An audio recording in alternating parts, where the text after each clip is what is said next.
Today I'm on a mission to try and rescue a very sick Grevillea. What we have here is Grevillea Canning Classic, an inland desert dwelling, arid loving Grevillea. This is a grafted specimen. It's not in a very good way at all. Most of the plant has died right back. And look at that, the branch just snaps off, that's completely dead. But I do see some signs of life over one side of the plant. Why do I think this is happening, you ask me? I think it's because this plant is not getting enough afternoon sun. It's got this young eucalypt here and some of these other Grevilleas surrounding it. It's also getting smothered and overtaken by some of the other plants in the surrounding area. I would usually try and prune some of the other plants back and give it a bit more sunshine, but it's pretty much almost impossible in this spot. So what we're going to do today is dig it out, and I'm going to pot it up and see if I can bring it back to a bit of health, and then we'll plant it in another area in the garden where it gets more sun and better suited conditions. All right, so I'm going to clear some of the surrounding mulch around it. We'll move that away. This plant is a grafted plant too, so it's grafted on top of a Grevillea robusta, and Grevillea robustas can be a very tolerant species. The root system can tolerate a little bit of disturbance. So what I'm doing is clearing back the mulch from around the base, about, I don't know, half a foot to a foot around the outside. So then we're going to try and dig around about half a foot around the outside of the main trunk and get as much root ball as possible. Grevillea root systems can be very touchy, so I wouldn't always recommend this, but we're in a bit of dire straits here, and this is a grafted plant, so sometimes they are easier to transplant than others. So let's just see how we go, fingers crossed. All right, I'm just going to start chopping around the outside. Get as much of the root ball as we can.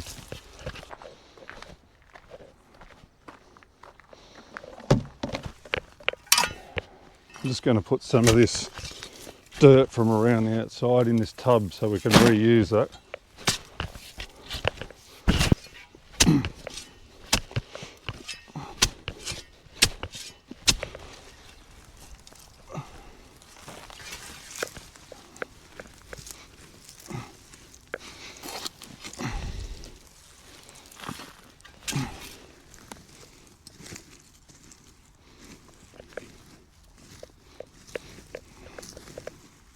I'd rather try and rescue it than leave it here and have it looking really sad, being overgrown by the other Grevilleas and just not happy in this position. So that's a bit of a crater we've dug out so far. All right, the moment of truth. Out she comes. Oh, there we go. All right, so that's what we're left to deal with. Still quite a bit of a root system there. We're taking a bit of a gamble here, but let's see if I can tidy it up a bit, and fingers crossed, that's all I can say. So let's tidy up this shrub a bit. I'm going to take some of the dead wood on these branches off. I'm going to cut it back nice and hard, and this should help promote these other little branches here to grow with a bit more energy. All right, so I'm just going to take that one off there. Big bit off there. Oh, I need the loppers for that. That one there. As you can see, those branches are completely dead.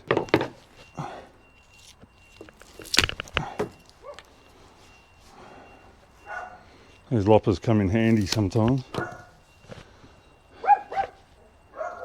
Give it the old Uncle Chop Chop.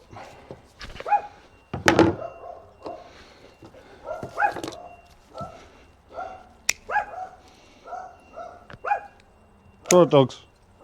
The remaining branches on here should generate all the energy now that I've cut those dead branches off. So What I've got to also do now is some of the roots that I've damaged with the digging out of the root system, I'm going to cut the ends of them off, cut them nice clean cuts. This will give energy to these stems of the root systems to produce more fresh roots. That's about as much as I'm going to touch on that plant there. Now we're going to try and pot it up. So what I am going to do is place this in this decent sized pot I've got here. Hopefully we can fit the whole thing in. There we go. Try and sit that nicely in there, and then any of the roots I just sort of gently tuck them down like this. I'll put a bit of soil that it actually came out of the garden in with it to try and help prevent some of the shock.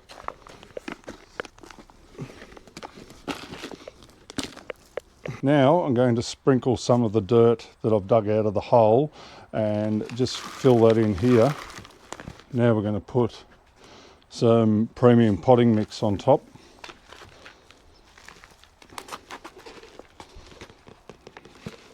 Now I have thrown 1 cup of Seasol in this 9 litre watering can. Now the Seasol prevents shock to the root system and gives all the right nutrients to your plant. So I'll give that an absolute really good water in. Water the foliage too. Soak it up. There we go, that's soaked in. Time for another water.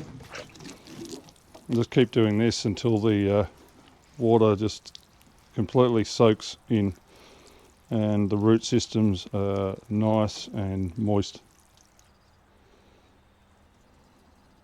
You can see that water soaking in there. Beautiful, that's what we want. Now I'll chuck this in the greenhouse until I notice these shoots and the growth that's on here starting to respond to this treatment. Once again, putting it in the greenhouse is trying to prevent as much shock as we can, even though it's had plenty of shock as it is. But yeah, the greenhouse sort of is a bit more of a protective environment. So we'll chuck it in there. Once I notice a bit of growth and a bit of action happening, I'll do an update on the progress. Cheers.